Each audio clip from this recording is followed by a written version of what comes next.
Hello and welcome to the Wasi educational academy.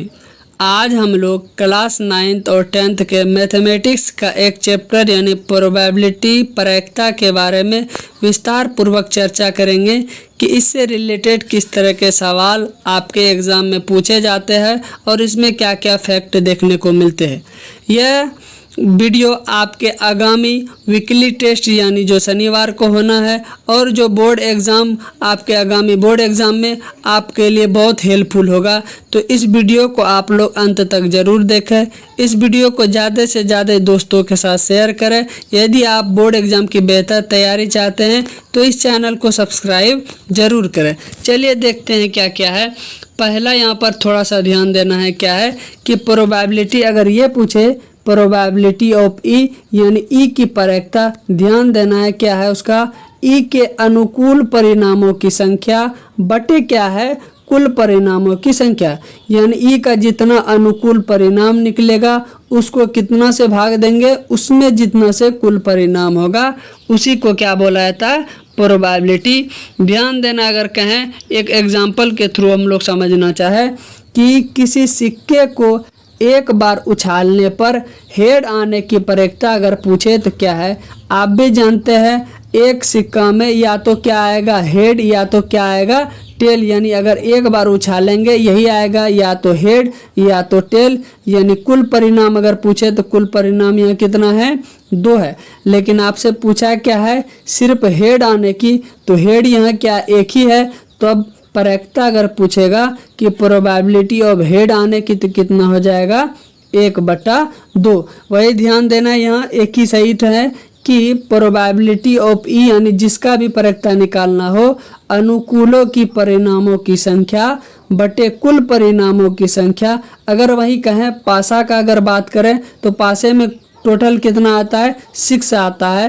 तो अगर आपसे पूछे कि एक आने की प्रायिकता तो कितना आएगा पासे में 1/6, क्योंकि टोटल किया कुल कितना है उसमें 6 ही रहता है और एक आने की प्रायिकता यानी 1/6। इसी तरह का चलिए अगला अब इसमें फैक्ट देखते हैं हम लोग क्या है।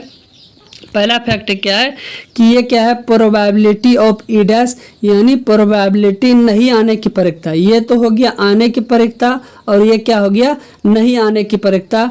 यहाँ इसलिए लिखे हैं क्योंकि ये सबसे ज़्यादा मेन इम्पोर्टेंट है क्या है कि प्रोबेबिलिटी ऑफ ई और प्रोबेबिलिटी ऑफ ई डैश यानी आने का प्लस नहीं आने का यदि दोनों को जोड़ेंगे तो उसका योगफल हमेशा कितना होना चाहिए 1 होना चाहिए। कितना होना चाहिए 1 होना चाहिए, यानी probability of E dash probability of E plus probability of E dash equal to कितना हो जाएगा 1 हो जाएगा। ध्यान देना यहाँ से 2 फॉर्मूला निकलेगा क्या कि अगर कहें कि प्रोबेबिलिटी ऑफ ई बराबर कितना निकलेगा तो 1 minus probability of E dash, ये पहला फार्मूला है। और कभी कभी आपको प्रोबेबिलिटी ऑफ ई डैश अगर बोले कि प्रोबेबिलिटी ऑफ ई डैश निकालना है तो वहाँ भी क्या हो जाएगा प्रोबेबिलिटी ऑफ ई डैश में 1 माइनस प्रोबेबिलिटी ऑफ ई, क्योंकि इधर जाएगा तो ये क्या हो जाएगा -1। तो ध्यान देना है कि जब भी जाएगा प्रोबेबिलिटी ऑफ ई डैश में तो क्या आएगा 1 माइनस पी, या तो कभी प्रोबेबिलिटी ऑफ ई बोलेगा तो क्या बोलेगा 1 minus probability of E dash. यहाँ ध्यान देना क्योंकि probability of E plus probability of E dash हमेशा क्या होता है 1 के बराबर होता है। अगला फैक्ट यहाँ क्या है बहुत इंपॉर्टेंट फैक्ट है, ध्यान देखना है क्या है कि प्रोबेबिलिटी जो होता है हमेशा 0 से बड़ा होता है और 1 से क्या होता है छोटा। जब भी कोई प्रोबेबिलिटी होगा वो हमेशा क्या होगा 0 से बड़ा और 1 से हमेशा क्या होगा छोटा। अगर हम कहें क्या कि बताइए 2 क्या ये प्रोबेबिलिटी किसी का हो सकता है नहीं, क्योंकि ये 1 से क्या है बड़ा है। अगर हम कहें 1.2 क्या ये किसी का प्रोबेबिलिटी होगा नहीं, क्योंकि ये क्या है 1 से बड़ा है। अगर हम कहें -2 किसी का होगा नहीं, क्योंकि ये क्या है 0 से छोटा हो गया, यानी ये निगेटिव हो ही नहीं सकता। अगर कोई क्वेश्चन पूछे कि क्या प्रोबेबिलिटी किसी का ऋणात्मक होगा तो ऋणात्मक हो ही नहीं सकता है, यानी यहाँ भी इसका क्या हो जाएगा नहीं। चलिए अगला फैक्ट देखते हैं क्या पर है कि अब यहाँ आप बोले हैं सर कि ये तो या तो 0 से बड़ा हो या तो 1 से क्या हो, छोटा हो। लेकिन निश्चित या निर्धारित घटना अगर आ जाए, अगर ये पूछे तो क्या कि जिसकी परखता आएगी, यानी इक्वल टू, सर आप 1 भी दिए हैं, यदि इक्वल टू 1 आ जाए तो वो क्या होगा, निश्चित घटना या निर्धारित घटना कहलाएगा। और जिसकी परखता 0 हो जाए अगर, तो उसको क्या बोलेंगे हम लोग, असंभव घटना। यानी पहले तो ये देखना है कि प्रोबेबिलिटी हमेशा क्या होगा, 0 से बड़ा होगा और 1 से छोटा ही होगा। लेकिन यदि 1 आ जाए परखता जिसका, तो वो उसका क्या हो जाएगा, निश्चित या निर्धारित। यानी कहने का सेंस है प्रोबेबिलिटी हम लोग को संभावना बताता है, तो निश्चित का माने यही है कि जैसे हम कहें कि ये काम होगा ही, यानी उसमें 100% सही है, इसका मतलब उसका परखता मेरा कितना है, 1 है। लेकिन असंभव घटना की परखता क्या हो जाएगा, 0। तो वही वाला चीज़ है, क्वेश्चन पूछेगा कभी कभी असंभव घटना की परखता 0, जिसकी परखता 0 हो तो उसे क्या बोलेंगे, असंभव घटना। जिसकी परखता 1 हो उसको क्या बोलेंगे, निर्धारित घटना, या क्या बोलेंगे, निश्चित घटना। तो ध्यान देना, एक बार फिर से रिकॉल करते हैं क्या है कि प्रोबेबिलिटी हमेशा क्या हो जाएगा, 0 से बड़ा या 1 से छोटा। हमेशा प्रोबेबिलिटी ई और प्रोबेबिलिटी ऑफ ई डैश, यानी होने की और प्लस नहीं होने की, अगर दोनों को जोड़ेंगे तो उसका वैल्यू हमेशा क्या आ जाएगा, 1 के बराबर आएगा। अगला चीज फैक्ट इसमें देखते हैं क्या है कि ध्यान देना, ये दोनों फैक्ट है जो डायरेक्ट एनसीईआरटी के बुक से लिया गया है, आपके एग्जाम में हो सकता है पूछ दे। वह घटना जिसका केवल एक ही परिणाम हो, ध्यान देना है कि वह घटना जिसका केवल एक ही परिणाम हो तो वो क्या हो जाएगा, प्रारंभिक घटना कहलाएगा। क्या कहलाएगा, प्रारंभिक घटना कहलाएगा। और किसी प्रयोग की सभी प्रारंभिक घटना, ध्यान देखना है, किसी प्रयोग की सभी प्रारंभिक घटना की प्रायिकता अगर जोड़ देंगे यानी योग करेंगे तो उसका वैल्यू कितना आएगा, 1 आएगा। ध्यान देना है फिर से एक बार, क्या कि वह घटना जिसका केवल एक ही परिणाम हो वह कौन सा घटना कहलाता है, तो प्रारंभिक घटना कहलाता है।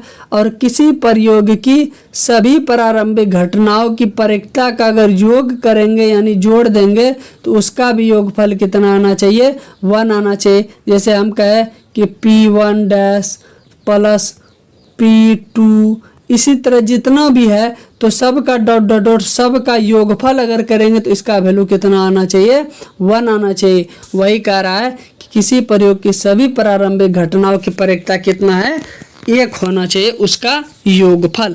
चलिए अगला क्वेश्चन अब देखते हैं, थोड़ा सा क्वेश्चन क्या है, ध्यान देना है। यहाँ पर क्या है, किसी बॉक्स में 3 लाल गेंद और 2 हरा गेंद है, तब लाल गेंद आने की प्रायिकता। तो टोटल अगर पूछे कि टोटल गेंद कितना है तो 5 है। आप भी जानते हैं टोटल जितना रहता है उसको क्या करते हैं हम लोग, नीचे रख देते हैं। कौन सा गेंद निकालने के लिए बोल रहा है, लाल गेंद। लाल गेंद टोटल है कितना, 3 है, तो आंसर कितना निकल के आ जाएगा, 3/5। लेकिन अब आपसे क्वेश्चन फिर से पूछ रहा है क्या कि लाल गेंद नहीं आने की प्रायिकता। क्या पूछा है, ये तो आप बता दें कि सर लाल गेंद आने का प्रायिकता कितना है, 3/5 है। नहीं आने की प्रायिकता याद कीजिए, आपसे क्या पूछे कि नहीं आने का प्रायिकता क्या करना है, 1 में आने का प्रायिकता को क्या कर देना है, घटा देना है। जब घटाते हैं तो इसका आंसर कितना आ जाता है, 2/5। अब यहाँ से आप ऑब्जेक्टिव में कैसे याद रखेंगे, देखना है कि टोटल कितना है मेरे पास, 5 है। जब टोटल 5 है जिसमें 3 आ ही गया है तो कितना नहीं आया है, 2 नहीं आया है। तो डायरेक्ट आप लोग ऑब्जेक्टिव बिना बनाए हुए बता सकते हैं कि जितना आया है आया, मतलब टोटल कितना है, 5 है। आने का प्रायिकता कितना है तो 3/5, बचा कितना है 2, तो नहीं आने की प्रायिकता कितना हो जाएगा, 2/5। या नहीं तो आप क्या करेंगे, इस फॉर्मूला से बनाएंगे, प्रोबेबिलिटी ऑफ ई डैश यानी नहीं आने की प्रायिकता बराबर क्या होगा, 1 माइनस आने का प्रायिकता, तो 1 और माइनस आने का प्रायिकता कितना था, 3/5। आंसर कितना हो जाएगा, 2/5। चलिए अगला क्वेश्चन इसी से रिलेटेड क्या है कि यदि किसी मैच को जीतने की प्रायिकता 0.75 है, यानी कोई मैच हो रहा है उसको जीतने की प्रायिकता कितना है, 0.75 है, तब मैच नहीं जीतने का प्रक्रिया बताना है। क्या है? मैच नहीं जीतने की प्रक्रिया क्या होगा? अभी बताएं कि जो भी जीतना होगा उसको 1 से अगर घटा देंगे, जितना भी आंसर निकलेगा वो क्या कहलाएगा? नहीं के बराबर कहलाएगा। वही कह रहा है कि यदि जीतने की प्रक्रिया 0.75 है तो नहीं जीतने की प्रक्रिया कितना हो जाएगा? 0.25। चलिए अगला क्वेश्चन क्या देखते हैं यहाँ पर। अब क्वेश्चन लेके समझना है कि किस तरह का आपके एग्जाम में पूछेगा। ऑप्शन अकॉर्डिंग, निम्न में कौन सी संख्या किसी घटना की प्रक्रिया नहीं हो सकती? ध्यान देना, आप लोग क्वेश्चन भी ध्यान से नहीं पढ़ते, कभी कभी है और नहीं है में डिफरेंस ही नहीं पता चल पाता है। हम लोग जैसे ही देखेंगे किसी घटना के प्रक्रिया तो याद रख लेंगे प्रक्रिया बताना है, लेकिन लास्ट में देखेंगे ही नहीं क्या है, नहीं भी पूछा है। तो ध्यान देना, ये क्या पूछा है? नहीं है। तो 0.7 यानी 1 से ये क्या है? छोटा है, ये हो सकता है। 10% ये भी हो सकता है। क्यों? क्योंकि टोटल कितना प्रतिशत होता है? 100% है। लेकिन इन दोनों में ऑप्शन देखना है। 2/3 जब आप देखते हैं तो ये हमेशा क्या होता है? ये 2/3 अगर हम लोग देखेंगे और 3/2 देखेंगे तो ध्यान देखना है, यदि 2/3 का अगर बात किया जाए कि 2/3 कितना है, ये कितना 2/3 भी हो जाएगा क्योंकि ये भी क्या है? 1 से छोटा ही है, यानी इससे भी 1 बड़ा। लेकिन अगर कहें 3/2, ध्यान देखना क्या है? 3/2, तो ये 3/2 क्या है? ये 1 से क्या हो जाता है? बड़ा हो जाता है। तो इस स्थिति में अगर हम बोले कि यहाँ कौन प्रक्रिया नहीं है तो कौन नहीं है प्रक्रिया? 3/2 इसका प्रक्रिया नहीं होगा, क्योंकि ये क्या है? 1 से बड़ा हो जा रहा है। 0.7 1 से छोटा ये भी होगा, 10% ये भी होगा, 99% यहाँ होगा। लेकिन अगर आपसे पूछेगा क्या 101% होगा किसी का प्रक्रिया, तो नहीं, ज़्यादा से ज़्यादा कितना होगा? 100%। और जहाँ 100% का बात होगा उसको क्या बोलेंगे हम लोग? निश्चित प्रक्रिया। क्या है वहाँ? निश्चित प्रक्रिया। चलिए अगला क्वेश्चन इसी से रिलेटेड एक और क्वेश्चन क्या है, निम्न में कौन सी संख्या किसी घटना की प्रक्रिया नहीं हो सकती? तो ध्यान देना है, 15% ये हो सकता है।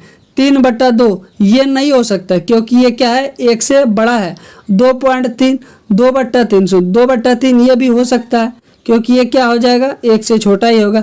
लेकिन निगेटिव ध्यान रखना, माइनस तो होगा ही नहीं, जैसे ही माइनस आ गया वो क्या हो गया?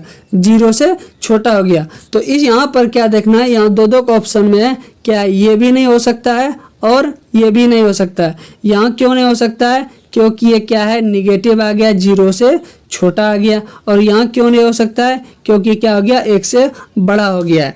इस तरह का भी क्वेश्चन यहाँ हो सकता है। हम बाय मिस्टेक ऑप्शन डबल डाल दिए, लेकिन वहाँ इस तरह आपका नहीं देगा। यदि वहाँ इस तरह आ जाए, क्योंकि हम क्वेश्चन लिए उसी से, यदि आ जाए तो आपको क्या करना है? दोनों में कोई भी मार दीजिएगा, आपको आंसर मिल जाएगा। चलिए अगला क्वेश्चन देखते हैं। क्या है अगला क्वेश्चन कि एक पासा है, पासे में जानते हैं टोटल कितना रहता है? 6 रहता है। एक पासे को एक बार फेंका जाता है। कितना बार फेंका जाता है? एक ही बार फेंका जाता है।